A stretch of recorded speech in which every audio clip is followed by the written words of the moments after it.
all, let's make a start then, because I'm actually putting 3 cards together. I'm only going to be stenciling one piece of card, and the only reason I'm stenciling is because I just want to talk you through the stencils. I mean, you all know that Lisa's stencils are fabulous, but I just want you to be careful with this set, so that's why I'm doing it. Okay, right, so we're going to be using this fabulous set, the Frame Poinsettia, and obviously it has that inset die. Don't take that out. And then of course we've got the stencils. So that's what we're going to be using, but I'm going to talk you through these, okay, because I don't want you to do what I did. See, I can tell you what not to do because I've already used them. All will become clear. I'm also using the Red Robin. I'm not stenciling this one. I've already done all the rest of the stenciling and embossing and whatever for the cards that I'm putting together. So I just wanted to show you what I was using, but this is, oh, it's so beautiful. I'm also using this fabulous Snowflakes Slimline embossing folder, which was from last year's Christmas release.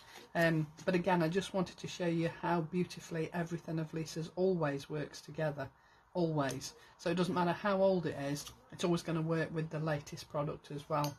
I'm also using this Festive Bold Words, which again was last Christmas's release. Was it last Christmas? Yeah, last Christmas I think.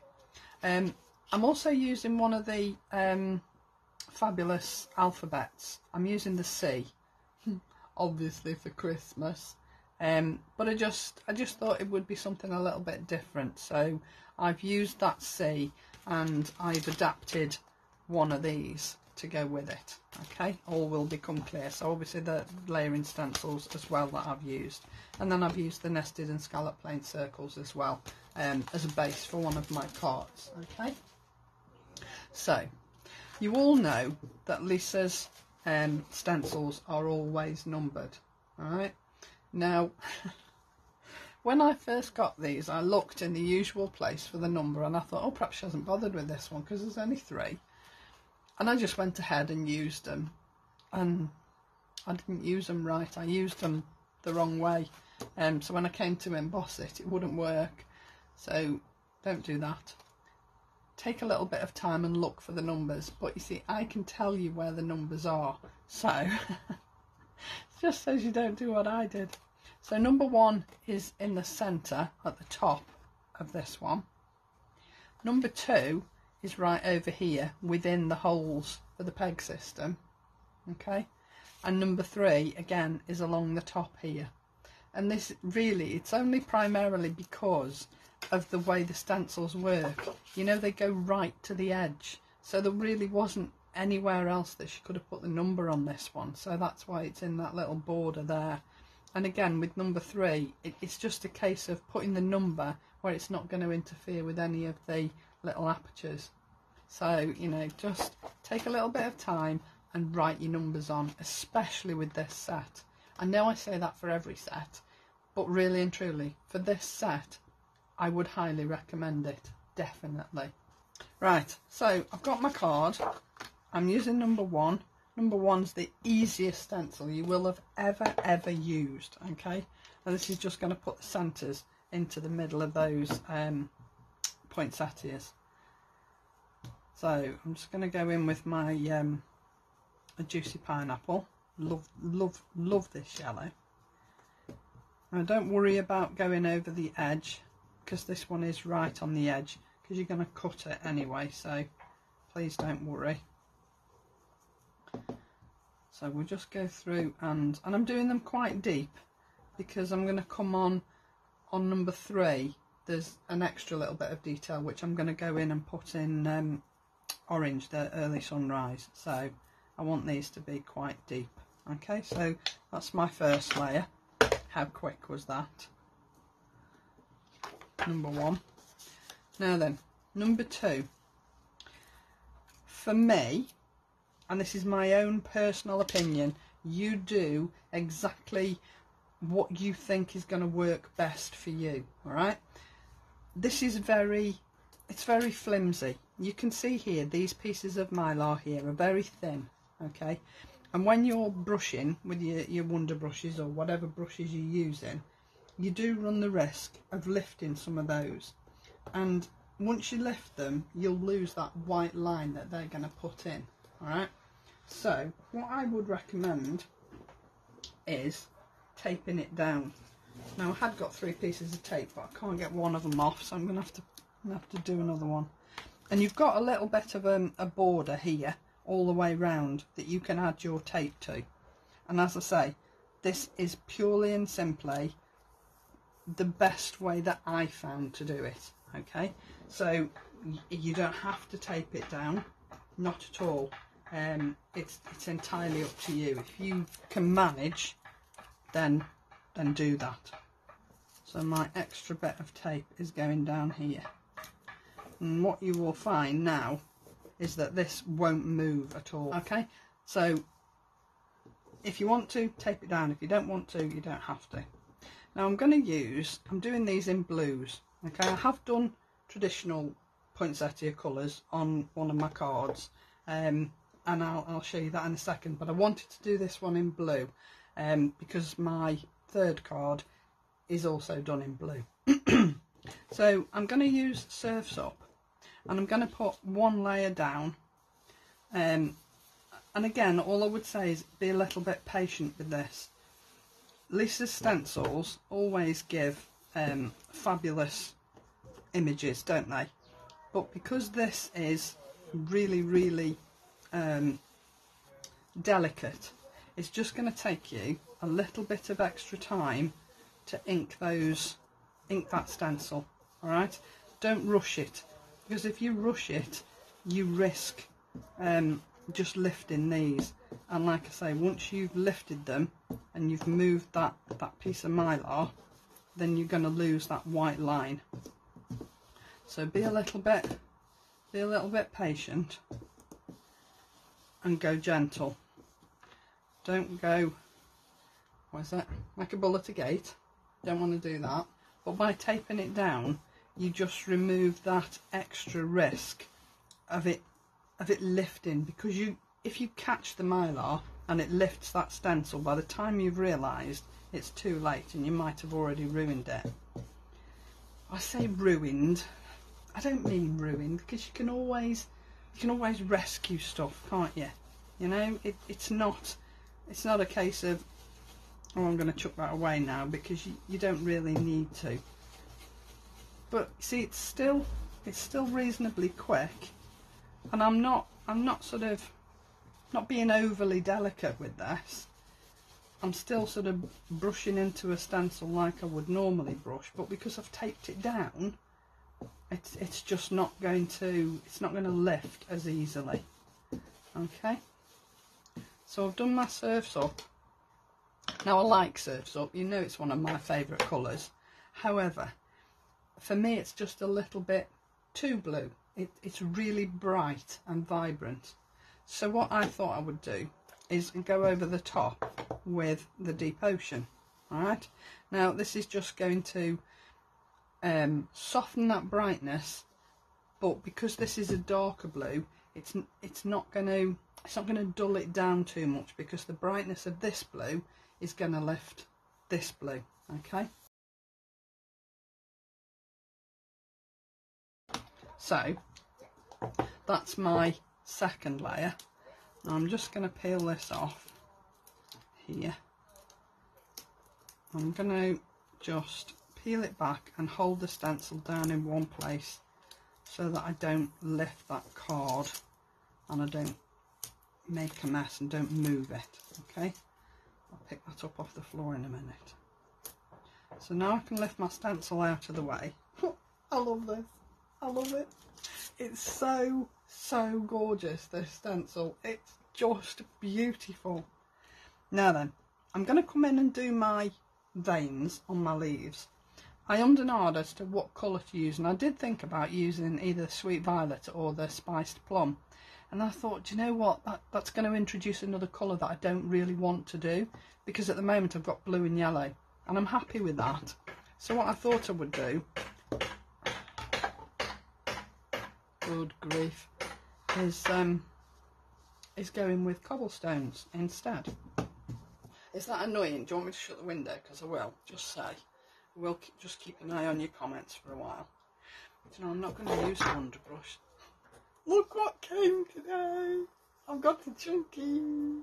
Oh my word, these are gorgeous. They are so fabulous. And they feel so nice. Right, so I'm going to use my chunkies. And I'm just going to go through these apertures with the cobblestones.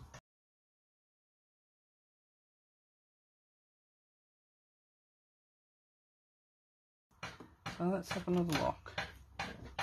Oh, I think that's enough, don't you? You can see all those veins, and they're subtle enough not to sort of leap off the page, but they're deep enough that you can actually see them. See? I just think the grey was the right colour, don't you? I think it was a good choice. So that's my blue, okay, and then I would put that through the embossing folder, and then I would trim it down. All right. Now with this one, I've cut into it, and I'll show you that when we get to it, because that's card number 3. Okay, but that is really quick, and just using those that tape around the edge, I really do think it will make it safer, and you won't run that risk of everything moving. Okay, so just something to bear in mind, and don't forget to look for the numbers. Okay, so let's move that out of the way, and we'll start with card number 1. Okay, just move that and that. Okay, so card number 1 is the 7x7, sort of. You know what I mean, don't you? Because they're never 7x7. Okay, so I've used the nested squares, the nested bubble squares, to cut out my background square, and I've 3D'd this. Okay, I'll put it together in a minute, because I want to just put all the elements down, because you've got choices here. All right, so for this one I used just anthracite and rhubarb jam, okay, because I just thought it was something a little bit different, and I just like anthracite. I just think it's a lovely colour. Okay, so that's going on there. All right, but behind this aperture I wanted to use some of the acetate. Okay, now have I already taken the backing off here? No, I haven't. On the patterned acetate there is only one protective layer. Right, on the clear acetate there's one on each side. Okay, so don't sit there trying to get a protective layer off the back of both sides of your patterned acetate, because you'll be there for hours and it will drive you mad because there isn't one. So as I say, it's got a protective layer which you will peel off. Now this is going on here. Now I've already put my tape down because I know exactly where that acetate is going. All right, in fact I can put that down because that's not going to interfere with anything. So I'll peel the backing off there, and then that's going to go face down. So if I just take the backing off my double-sided tape, so I'm going to put my acetate down, make sure I put it the right way around. Now I've peeled the backing off, down like that. Okay, so now I've got my acetate in the background. Now then, I've got choices here, so I'm going to let you decide while I just put some 3D pads down. I've already cut out a circle out of the background, okay, but once I'd done it I wasn't sure whether I wanted the background to be white or whether I wanted the background to be the same colour, so whether I wanted that behind it. So you have a think. Do I want it like that, or do I want it like that? So do I want it white or rhubarb? And I'll just add some more 3D pads down here. White wins then. Okay, I'll put you to one side. See, that was what I thought, obviously, because that's why I cut it out. But then when I'd done it I thought, not sure now. But you all agree, so that's fine. Okay, I'll leave it at that. So I'll put this base down first. You see I've put all my pads on here already. let's pop this down. I'm only eyeballing it. I never measure, you know me. I can't be bothered with measuring. Just hope it's straight. Okay, so there's my backing, and then there's my card, my piece of card that's going to go on the top with my stenciling on. All right. Now then, I said I'd use the floral alphabet. So I've done the C for Christmas. I might actually have put it that way around. I can't remember now. I did it that way around. So you can have this whichever way round you want. I cut the Christmas out of the those bold sentiments, festive bold words, and then I've used the C from the floral alphabet as my capital C for Christmas. All right. Now, initially I thought I want to do something a little bit different rather than Merry Christmas, so I went with Christmas Magic. But I could do Merry Christmas instead. So A, do I put the red card back? And B, do I use Merry or Magic? You decide. Okay, so we're going white, and we're going to put this down here. And I've decided I'm using Magic because it's a bit different. Okay, so don't forget, you can put this any way up. It doesn't really matter. But I've gone with the aperture being longest because of the word Christmas, and then fitting this on here. Okay, now I am going to use 3D glue gel on this because obviously I haven't got pads that are dead thin here, so I don't want to mess that up. So I put that little bit there and that little bit there, and then 3 blobs on here. Okay, just put the lid on, otherwise it'll dry up. Not everyone will have a Merry. Yeah, that's very true, Linda, very true. But not everybody actually celebrates Christmas either, do they? So, but as we're using the Christmas release, I thought we'll go with Christmas. So I'll put my C down there.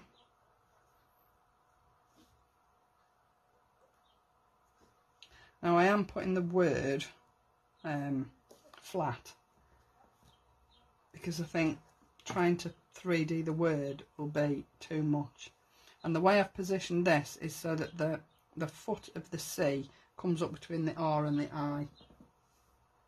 And it just it just looked more balanced that way. So I'll just use my Lisa Horton glue, which I've decanted into my little bottle. It's fab, this glue is. If you haven't got any, you really need to get some because it's amazing stuff. Don't keep it anywhere near the window, don't keep it in the sun. Otherwise it'll split and go watery, and you don't want that. So let's pop that down there, like so. And you haven't got to worry about it, the glue showing on the acetate, because you can't see behind the acetate anyway. And then we'll just put the Magic down as well. And because I've put that piece of acetate and stuck it to this, then it's sort of at the right height where my word's not going to sink too much, so it's not going to look too odd. Alright. Okay. And then pop that down there, like so. Now, yes, there's a difference in levels, but it really doesn't show, I don't think. And I just think the colours on that are just beautiful. I say that every year, Sarah. I can't think of Christmas, it's too early, but then I'm racing around like a mad thing come sort of end of November, thinking I'm never going to get all these done. So that's my first one, and that was probably my favourite. And then I thought, well, I better do one that's actually red, hadn't I? So this is a I want to say 6 by 6, but I don't think it is, to be honest. That is It is just over 6 by 6. Okay, so it fits the embossing folder beautifully.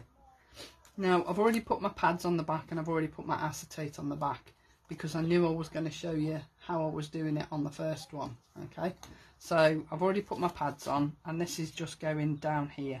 There was no dilemma about a colour behind this one at all. Alright, because what I'm actually going to do is put an additional piece in here.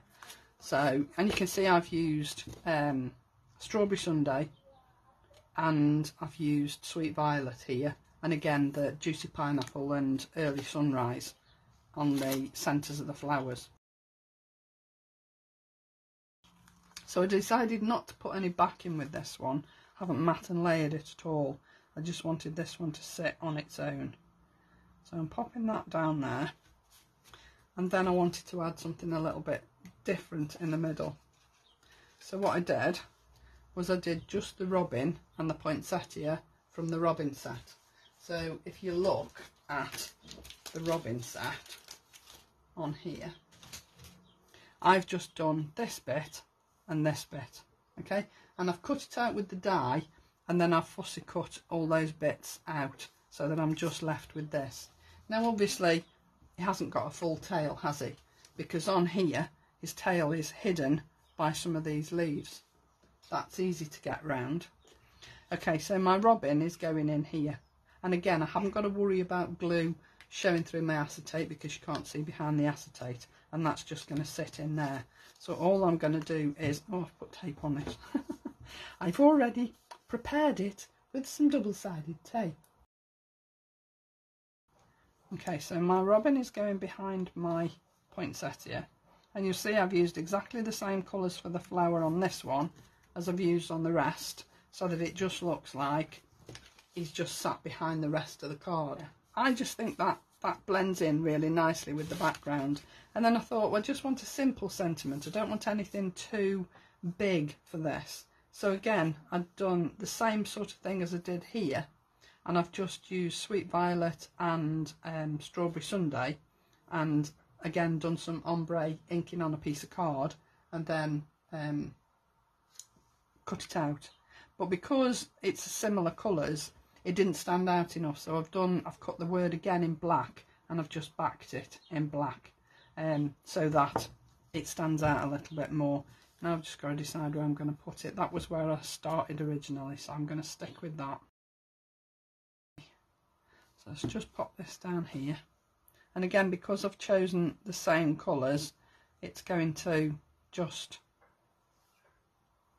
enhance the rest of the card. It's just going to all fit beautifully, and because I've put the acetate on the back of here, it's not going to have too much of a difference in level that it's going to be really, really noticeable. So that was number 2, and again I've used, like, you know, traditional colours on that one. So then I thought, well, I'll go totally different on my last one, and I will use blues, which is why I've done that one blue. Okay, so I've cut a piece of card that fits my, I think it's about 5.5, so I'm sure it's smaller than that. Yeah, it's just over 5.5 inches square. So never rely on manufacturers' information on a package, because it's never right.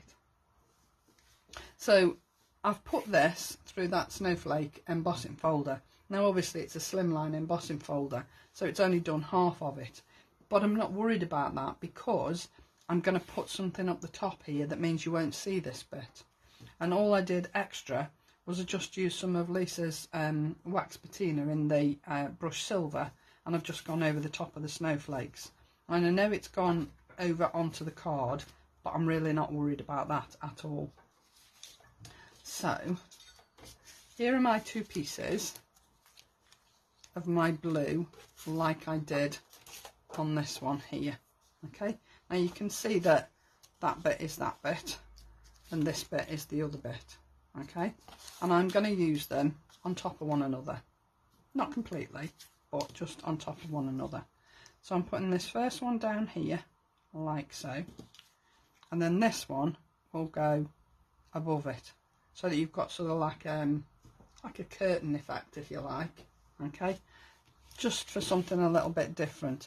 Now I've got to make sure that I put this one in the right place, so that this one, there's no gap in between the top of that and the bottom of this. See, there is a little gap there, but that bloke on that horse, I don't think we'll see it. Can you see that little hole here? But when it's got a blue background on it, I really don't think it's going to matter. So I'm going to put this down here, lift that off. I'm going to use my pencil. I'm just going to draw myself a line across there, because nobody's going to see that, but it means I'll put this in the right place. So again, my 3D pads on the back, and obviously when you're doing something like this, 3D pads are ideal because it's going to give you that bit of height, and it's going to look better, so it's not sort of like not sitting directly on top of the piece underneath. Well, that's what I think. You might think of something completely different. I'm just here to give you ideas and hopefully enjoy a little bit of crafty chat at the same time. So I'm going to pop that there, and it should just fit just inside that blue. Okay, so then that one is going up there like so, just again just inside that blue backing card. Okay, and I just think that looks, I just think it looks really cute. And then I thought, okay, what sentiment? I need something that's not going to really detract from everything else, but is going to be noticeable. So I've used Lisa's holographic card, and again I've used those bold, festive bold words, and I've cut them out just in holographic, and that's just going to go down there like that. I like that. I think that looks really cool. I'm going to use my little bottle.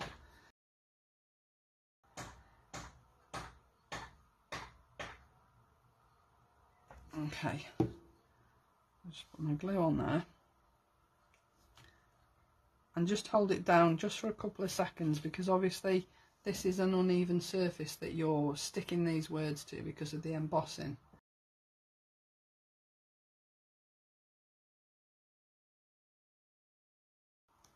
Okay,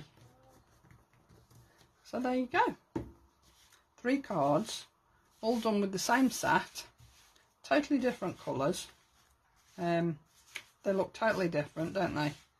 But all equally as fabulous, don't you think? I think this set is just adorable, and the whole Christmas release, I've got to be honest, I know I say this for every release that Lisa does, this has got to be my favourite release that she's ever done, because it's stunning, absolutely stunning, and of course works with everything you've already got, so win-win. So I'll love you and leave you there. Thank you so much for joining me again. I really appreciate your company every week.